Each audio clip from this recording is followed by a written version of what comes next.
Drugs కేసులో మస్తాన్ సాయిని పోలీసులు arrest చేశారు. గుంటూరు నుంచి హైదరాబాద్ తరలిస్తున్నారు. ఆయన్ని హీరో రాజ్ తరుణ్ లావణ్య కేసులో డ్రగ్స్ సప్లయర్ గా ఉన్నాడు మస్తాన్ సాయి.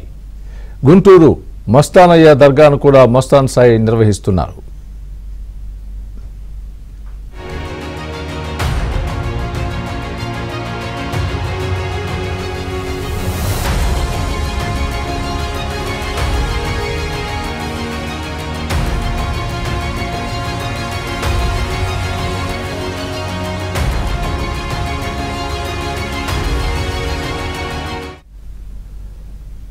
డ్రగ్స్ కేసులో మస్తాన్ సాయిని పోలీసులు అరెస్ట్ చేశారు. గుంటూరు నుంచి హైదరాబాద్ తరలిస్తున్నారు. ఆయన్ని హీరో రాజ్ తరుణ్ లావణ్య కేసులో డ్రగ్స్ సప్లయర్ గా ఉన్నాడు మస్తాన్ సాయి.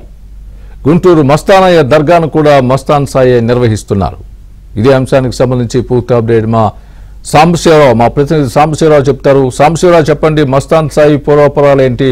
ఆయన ఎప్పటి నుంచి ఈ డ్రగ్స్ దందాలో ఉన్నారు?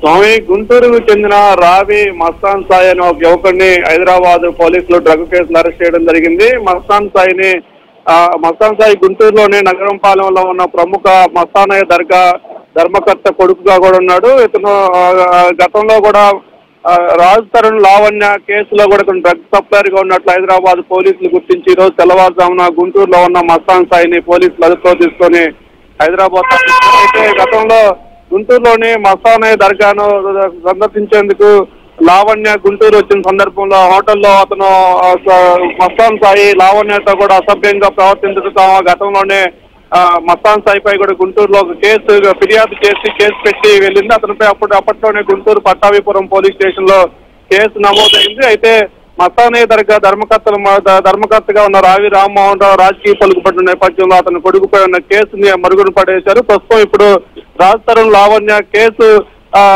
రోడ్డుకెక్కిన వాళ్ళిద్దరి మధ్య వాదం రోడ్డుకెక్కిన నేపథ్యంలో తాజాగా వాళ్ళిద్దరికి వాళ్ళ స్నేహితులకి డ్రగ్ సప్లయర్ గా మస్తాన్ సాయి ఉన్నట్లు విచారణ వెల్లడి కావడంతో కూడా ఈ రోజు ఉదయం పూట హైదరాబాద్ పోలీసులు మస్తాన్ సాయిని అదుపులో తీసుకొని హైదరాబాద్ తరలించినట్టు తెలుస్తుంది. అయితే ఆయన తండ్రి ఇక్కడ ప్రముఖ దర్గాగా చెప్పుకుంటారు. ఈ దర్గాకి ధర్మకర్త నేపథ్యంలో ధర్మకర్త కొడుకు ఇప్పుడు డ్రగ్ కేసులు అరెస్ట్ కావడంపై కూడా ఇప్పుడు గుంటూరులో ఒక విస్తృతమైన చర్చ అయితే జరుగుతుంది. స్వామి సాంబశివరావు, ఇంకొక విషయం ఈయన గురించి వస్తున్నట్టుగా తెలుస్తోంది. ఈయన అమ్మాయిల వీడియోస్తో కూడా వ్యాపారం చేసినట్టుగా మనం చూస్తున్నాం.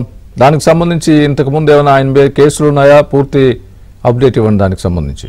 అయితే గతంలోనే మస్తాన్ సాయిపై కూడా పలు ఆరోపణలు పలు వివాదాలు ఉన్న నేపథ్యంలో ఇదే లావణ్య ఇప్పుడు ఏదైతే వివాదంలో రాజ్ తరుణ్ లావణ్య వివాదం ఉన్న లావణ్య గతంలో ఈ మస్తాన్ సాయికి హైదరాబాద్ లో పరిచయం అని చెప్తారు. అసలు ఎలా పరిచయం, ఏ విధంగా పరిచయం అనేది కూడా బయటికి తెలియని పోలీసు విచారణలో వెలుగు చూడాలి.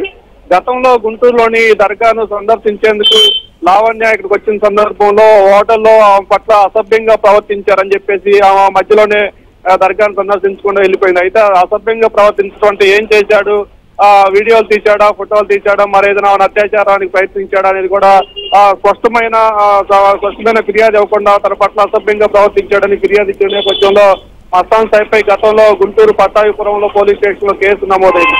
అయితే ఇప్పుడు తాజాగా ఈ లావణ్య రాజ్ తరుణ్ వివాదం నడుస్తున్న నేపథ్యంలో గతంలో మస్తాన్ సాయి ఆమె పట్ల వ్యవహరించిన తీరుపై కూడా గతంలో ఇద్దరు మంది వివాద విషయంలో కూడా ఇప్పుడు దానిపై కూడా విచారణ జరిగే అవకాశం ఉన్నట్టు కూడా తెలుస్తుంది. మొత్తంగా మస్తాన్ సాయి పలు అసాంఘిక కార్యకలాపాలు ఇల్లీగల్ వ్యవహారాల్లో కూడా ఉన్నట్లు కూడా గుంటూరు వాసుల్లో కూడా చర్చ జరుగుతుంది. అవి ఏం చేస్తాడని కూడా గుంటూరు వాసులు పూర్తిగా తెలియని నేపథ్యంలో ఇప్పుడు ఏకంగా డ్రగ్స్ కేసులో అరెస్ట్ కావడంతో కూడా అతను బండారం మొత్తం కూడా బయటపడుతున్నట్టు కూడా అక్కడ స్థానికులు అయితే చర్చించుకున్న పరిస్థితి. స్వామి రైట్ సాంబశివరావు, థ్యాంక్స్ ఫర్